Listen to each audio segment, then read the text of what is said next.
So hello guys, welcome back to my YouTube channel. और आज हम अपना सेल डिवीज़न लेने वाले हैं। ये बहुत ही ज़्यादा इम्पॉर्टेंट टॉपिक है अपना सेल डिवीज़न। तो अगर आपने चैनल को सब्सक्राइब कर नहीं किया है तो चैनल को सब्सक्राइब कर लेना, और अगर चैनल को सब्सक्राइब कर लिया है तो थैंक यू। तो हम स्टार्ट करते हैं। तो देखिए, तो जो मतलब जितने भी लिविंग ऑर्गेनिज़म हैं उनका जो बॉडी है वो सेल से बना है। अगर हम माइक्रो लेवल पे जाए, माइक्रोस्कोपिक लेवल पे अगर हम देखें तो जितने भी लिविंग ऑर्गेनिज़म हैं उनका जो बॉडी है वो सेल से बना है। और ये मतलब साइंस ने ढूंढा है कि हमारी स्टडी किया है कि जो हमारा बॉडी है, मतलब लिविंग ऑर्गेनिज़म का जो बॉडी है वो, मतलब हमारा जो बॉडी है वो 40 to 50 ट्रिलियंस, मतलब 40 या 50 ट्रिलियन सेल से बना है हमारा बॉडी। मतलब ये अनुमान लगाया गया है, ये पता किया गया है कि इतने सेल से हमारा बॉडी लगभग बना हुआ है। और देखिए, हमारा जो बॉडी है वो बहुत सारे हमारे शरीर में ऑर्गन्स है। जैसे हमारा जो हार्ट हो गया, फिर लीवर हो गया, तो वो सारे जो ऑर्गन्स रहते हैं वो किससे बनते हैं? तो वो सारे जो ऑर्गन्स रहते हैं, आप समझ लीजिए अपना लीवर है तो वो किससे बनता है? तो वो टिश्यूज़ से बनते हैं। और वो जो टिश्यूज़, मतलब बहुत सारे टिश्यूज़ मिलाकर एक ऑर्गन बनाते हैं। फिर बहुत सारे टिश्यूज़ फिर किससे बनते हैं? तो बहुत सारे जो सेल्स मिलकर एक टिश्यूज़ बनाते हैं। तो मतलब हमारा जो बॉडी है वो पूरा सेल से ही बना हुआ है। और उन सेल्स का डिवीजन होने की वजह से ही हमारा ग्रोथ होता है। मतलब हम छोटे से बड़े किस वजह से होते? तो सेल डिवीजन की वजह से ही होते। हमारे मतलब जब हम छोटे थे तो हमारे शरीर के अंदर मतलब कम सेल थे, और जब उनका सेल डिवीजन होते गया और वो हमारे शरीर में बढ़ते गए सेल डिवीजन, उस वजह से हम ग्रो होते गए। और आपने देखा होगा कि अगर समझ लीजिए हमको घाव लग गया, कुछ चोट लग गई, तो वो घाव जो रहता है वो भर जाता है। तो वो सेल डिवीजन के वजह से ही भर जाता है। मतलब वहाँ पे एक नया स्किन आ जाता है। जो सेल्स रहते हैं वहाँ पे अपने आप को मल्टीप्लाई कर देते हैं, मतलब डिवाइड कर देते हैं, और वहाँ पे नए स्किन बन जाती है। तो वो सेल डिवीजन के मदद से ही होता है। अब आपको ये बताता हूँ आखिर सेल्स क्या होते हैं। तो देखिए, सेल का स्ट्रक्चर दिखा देता हूँ। तो ये जो आउटर लेयर होता है उसको हम बोलते हैं सेल मेम्ब्रेन। फिर इसके अंदर होता है ये न्यूक्लियस। और ये जो है एम्प्टी स्पेस, जो ये खाली जगह दिख रही है, इसको हम बोलते हैं साइटोप्लाज्म। इसको साइटोप्लाज्म बोलते हैं। और इसके अंदर, ये न्यूक्लियस के अंदर एक न्यूक्लियस होता है, और यहाँ पे होता है जेनेटिक मटेरियल। जेनेटिक मटेरियल मतलब क्या? तो क्रोमोसोम रहते हैं इसके अंदर, और क्रोमोसोम के अंदर रहता है डीएनए, आरएनए। जिसका डीएनए के अंदर क्या रहता है? तो हमारा पूरा इंफॉर्मेशन रहता है उसके अंदर, डीएनए के अंदर। फिर और ये जो सेल रहते हैं यही सेल डिवाइड होते हैं। तो सेल डिवीजन में क्या होता है? तो पहले जो सेल रहते हैं वो उनका न्यूक्लियस का डिवीजन होता है, और उसके बाद उनके साइटोप्लाज्म का डिवीजन होता है। और सेल डिवीजन ऐसे होता है, तो वो हम आगे देखेंगे कैसे सेल डिवीजन होता है। तो पहले हम थोड़ा इसको डिटेल में समझ जाते हैं सेल डिवीजन को। यहाँ पे डेफिनेशन उसको फिर उसे डिटेल में समझ जाते पहले। Cell division is one of the very important property of cells and living organism. Cell division जो है वो बहुत ही ज़्यादा इम्पॉर्टेंट, मतलब ये एक ऐसा इम्पॉर्टेंट प्रॉपर्टी है लिविंग ऑर्गेनिज़म और सेल का। मतलब इसी प्रॉपर्टी की वजह से लिविंग ऑर्गेनिज़म ग्रो हुआ है ना, मतलब छोटे से बड़ा इसी के वजह से हुआ है, और सेल जो है इसी की वजह से बढ़ते हैं। तो ये बहुत ही ज़्यादा इम्पॉर्टेंट प्रॉपर्टी है सेल का, cell division. Due to this property only a new organism is formed from existing one. A multicellular organism grow up and emaciated body can be restored। और इसी प्रॉपर्टी के वजह से एक नया ऑर्गेनिज्म का फॉर्मेशन होता है। अब वो कैसे? तो देखिए, सेल डिवीजन के वजह से ही जो अपना स्पर्म रहता है, और अपना जो स्पर्म रहता है और एग रहता है वो सेल डिवीजन के मदद से ही बनता है। और जो स्पर्म रहता है, जो एग रहता है, जो स्पर्म और एग रहता है, उनका जब फ्यूजन होता है, जब वो एक साथ आते हैं तो उससे एक जाइकोड बनता है। और जाइकोड से ही मतलब उस जो जाइकोड रहता है उससे तो एक पूरी लाइफ बन जाती है, पूरा एक नया लिविंग ऑर्गेनिज्म बन जाता है। तो मतलब नया लिविंग ऑर्गेनिज्म सेल डिवीजन के वजह से ही बनता है। तो सेल डिवीजन मतलब बहुत ही ज़्यादा ज़रूरी इसलिए भी है। और मल्टी सेलुलर जो ऑर्गेनिज़म रहते हैं, मतलब जैसे हम ह्यूमन हो गए या कोई और एनिमल जो है मल्टी सेलुलर ऑर्गेनिज़म, वो सेल डिवीज़न के वजह से ही ग्रो होते हैं। मतलब वो छोटे से बड़े सेल डिवीज़न के वजह से ही होते हैं। और वो मतलब बिना सेल डिवीज़न के वो ग्रो नहीं हो पाएंगे, क्योंकि अब जब सेल डिवीज़न होगा ही नहीं, बढ़ेगा ही नहीं सेल, तो वो कैसे ग्रो होंगे ना। अब समझ लीजिए हमारा हैंड है, अब इसके अंदर 4 सेल है, मानने का बता रहा हूँ, 4 सेल नहीं होते, बहुत सारे होते हैं। तो इसके अंदर 4 सेल है। तब जब इनका डिवाइडेशन ही नहीं हुआ है, मतलब ये सेल डिवीजन होगा ही नहीं, तो ये डबल होंगे ही नहीं, ये 4 का 8 होगा ही नहीं, तो इतने के इतने ही रह जाएंगे। और जब ये सेल मर जाएंगे तो और छोटे हो जाएंगे। तो इसलिए सेल डिवीजन होता है कि मतलब ये और डिवाइडेशन होगा तो हमारा ग्रो अप होगा, फिर हम और ग्रो हो जाएंगे ना, तो इसलिए सेल डिवीजन होता है। फिर देर आर और एक और चीज़ बता दे रहा हूँ कि मतलब ये मल्टी सेलुलर ऑर्गेनिज्म में ग्रो होता है, मतलब सेल डिवीजन की वजह से ही हम ग्रो होते हैं मल्टी सेलुलर ऑर्गेनिज्म। और जो हमारा मतलब हमारे में कुछ हम लोग घाव लग जाता है या हम लोग को चोट लग जाती है, तो इसी की वजह से मतलब वो जो हमारा घाव लगता है वो इसी की वजह से, सेल डिवीजन की वजह से ये घाव भर जाता है, हमारा ठीक हो जाता है। फिर there are 2 types of cell division as mitosis and meiosis. फिर सेल डिवीज़न का 2 टाइप मतलब है, मतलब सेल डिवीज़न 2 टाइप में होते हैं। एक होता है माइटोसिस और एक होता है मियोसिस। माइटोसिस जो रहता है वो अपना बॉडी ग्रोथ के लिए रहता है, मतलब माइटोसिस के वजह से ही हमारा जो बॉडी है वो ग्रोथ होता है। और मियोसिस जो है वो अपना जो स्पर्म और एग रहता है उसको बनाने के लिए इस्तेमाल होता है। मतलब मियोसिस के वजह से ही अपना जो स्पर्म और एग रहता है वो सब बनता है, जो गैमेट्स रहते हैं उसकी वजह से ही बनते हैं, मियोसिस की मदद से ही। फिर Mitosis occur in somatic cell and stem cell of the body, whereas meiosis occur in germ cell। और जो माइटोसिस रहता है वो सोमेटिक और स्टीम सेल के में होता है, जो अपना बॉडी के सेल रहते हैं ना जिससे बने अपने बॉडी, वो माइटोसिस जो है वो सोमेटिक सेल और स्टीम सेल में डिवाइडेशन का काम, मतलब उसके अंदर वो होता है सेल डिवीजन। जो ये माइटोसिस टाइप है वो सोमेटिक सेल और stem cell mitosis cell division के मदद से ही डिवाइड होते हैं।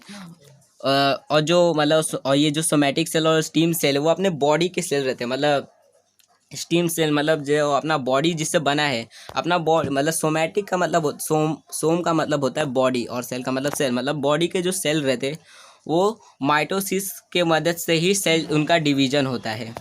और इसी अपना सोमेटिक सेल और स्टीम सेल से ही अपना बॉडी बना है। और जो मायोसिस रहता है, जो मायोसिस है वो जर्म सेल में होता है। जर्म सेल मतलब क्या, जो गैमेट्स रहते हैं, गैमेट का फॉर्मेशन मायोसिस की मदद से ही होता है। फिर before any type of cell division the cell double up its chromosome number present in its nucleus. If chromosome number is diploid it is doubled up to 4n। मतलब तो इसका मतलब ये है कि मतलब कोई भी सेल डिवीज़न हो रहा हो, चाहे वो मियोसिस हो रहा हो या माइटोसिस, कोई भी सेल डिवीज़न होने के पहले जो क्रोमोसोम नंबर रहता है, मतलब कोई भी सेल के अंदर, मतलब ह्यूमन सेल के अंदर 46 क्रोमोसोम रहते हैं। ह्यूमन के सेल के अंदर 46 क्रोमोसोम रहते हैं। और जो क्रोमोसोम रहते हैं वो सेल डिवीज़न होने के पहले, मतलब सेल डिवीज़न होने के पहले लोग जो क्रोमोसोम नंबर रहता है सेल का वो डबल हो जाता है। क्यों डबल होता है? तो डबल इसलिए होता है क्योंकि जो सेल है उसके अंदर जो न्यूक्लियस के अंदर जो क्रोमोसोम है वो आगे जाकर उसको जब सेल डिवीज़न होगा तो इक्वली 2 सेल जब बनेंगे तो उसके अंदर इक्वल क्रोमोसोम नंबर आने चाहिए। मतलब यहाँ पे 46 क्रोमोसोम है तो इन दोनों में भी 46 आने चाहिए। तो कैसे आएगा? तो ये अगर डबल होगा तभी ना दोनों में आएगा। अगर हम डायरेक्ट हाफ कर देंगे इसका तो इसके अंदर 23 हो जाएगा और इसके अंदर भी 23 हो जाएगा। तो ये एकदम सिमिलर नहीं रहेगा इसके, इसलिए डबल होता है और उसके बाद वो सेल डिवीज़न होता है। मतलब सेल डिवीज़न होने के पहले ही वो डबल हो जाता है। उस मतलब 46 जो क्रोमोसोम है वो पहले ही 92 हो जाता है। उसके बाद वो सेल डिवीज़न में जाता है, तब वो इक्वली 2 सेल में बढ़ जाता है, तब 46 क्रोमोसोम वाले सेल मिल जाते हैं। मतलब डिप्लॉयड सेल्स।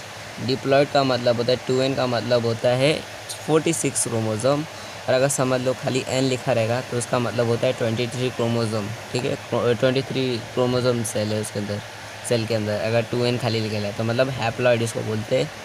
और जिसके अंदर 2n लिखा रहता है उसको डिप्लॉयड बोलते हैं, ये याद रखना, पेपर में आ सकता है। तो मतलब कोई भी सेल डिवीज़न होने के पहले ये जो सेल का जो क्रोमोसोम नंबर रहता है वो डबल हो जाता है। क्यों डबल होता है? तो उसका भी एक प्रोसेस होता है डबल होने का, वो मैं यहाँ पे चार्ट से आपको बताता हूँ। उसका भी एक प्रोसेस होता है क्यों डबल होता है। तो देखो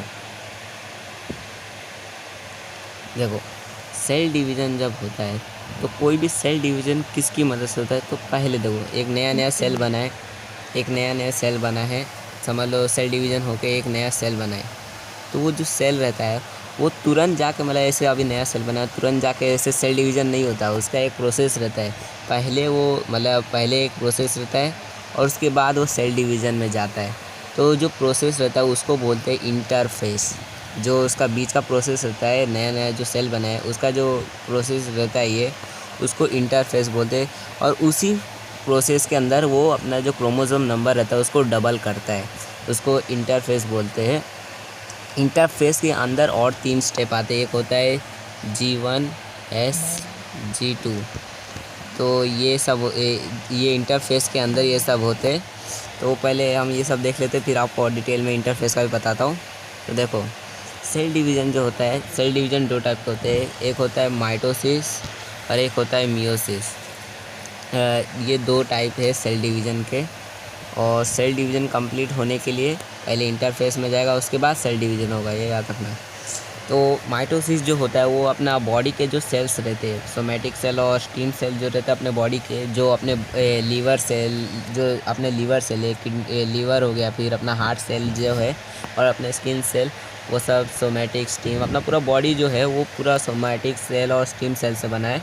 तो वो अपने बॉडी ग्रोथ के लिए जो माइटोसिस सेल डिवीज़न रहता है, और ये जो मियोसिस है वो अपने जर्म सेल का डिवीज़न के लिए रहता है। जो अपना स्पर्म और एग बनता है वो मियोसिस की मदद से बनता है, और जो अपना बॉडी का जो ग्रोथ रहता है वो माइटोसिस की मदद से होता है।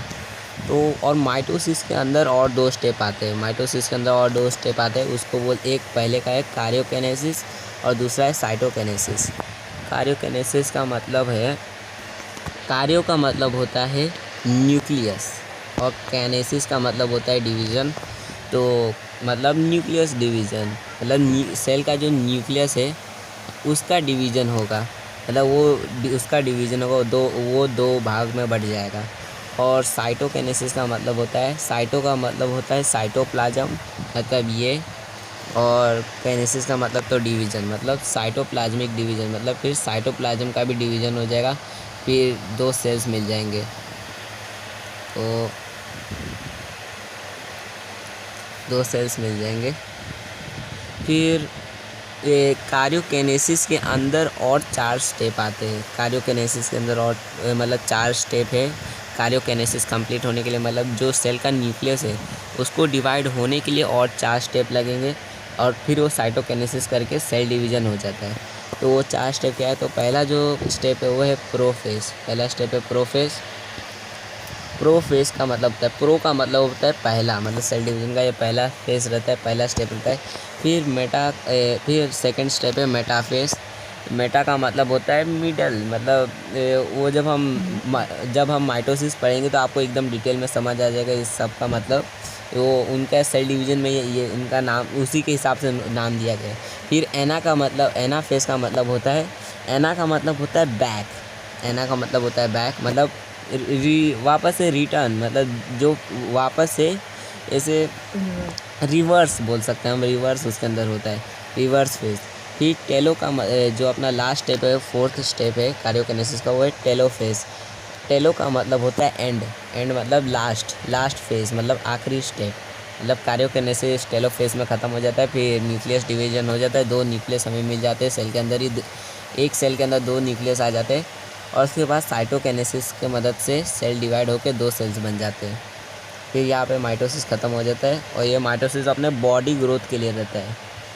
और ये जो माइटोसिस है ये भी इंटरफेस करने के बाद ही होता है, मतलब पहले इंटरफेस होगा, उसके बाद या माइटोसिस होता है। फिर अब मियोसिस देखते हैं।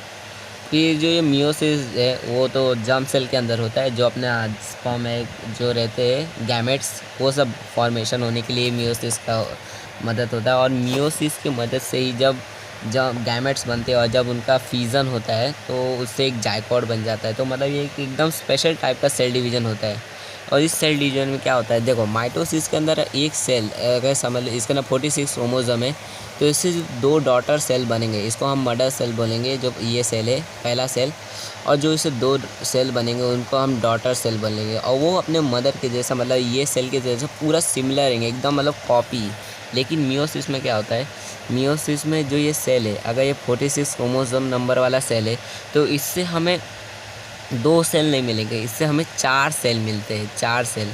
लेकिन वो जो सेल रहेंगे वो अपने मदर के जैसे नहीं रहेंगे, ये डिप्लॉयड सेल है, मतलब 2n मतलब 46 क्रोमोसोम वाला है। अगर ये डिप्लॉयड सेल है तो इसके जो डॉटर रहेंगे, डॉटर सेल जो बनेंगे, मतलब जो बाकी के 4 सेल बनेंगे वो हैप्लॉइड रहते हैं, मतलब 23 क्रोमोसोम नंबर वाले, मतलब चारों के चारों हैप्लॉइड सेल बनेंगे। वो अपने मदर के सिमिलर नहीं रहते, चारों के चारों हैप्लॉइड सेल ही बनेंगे।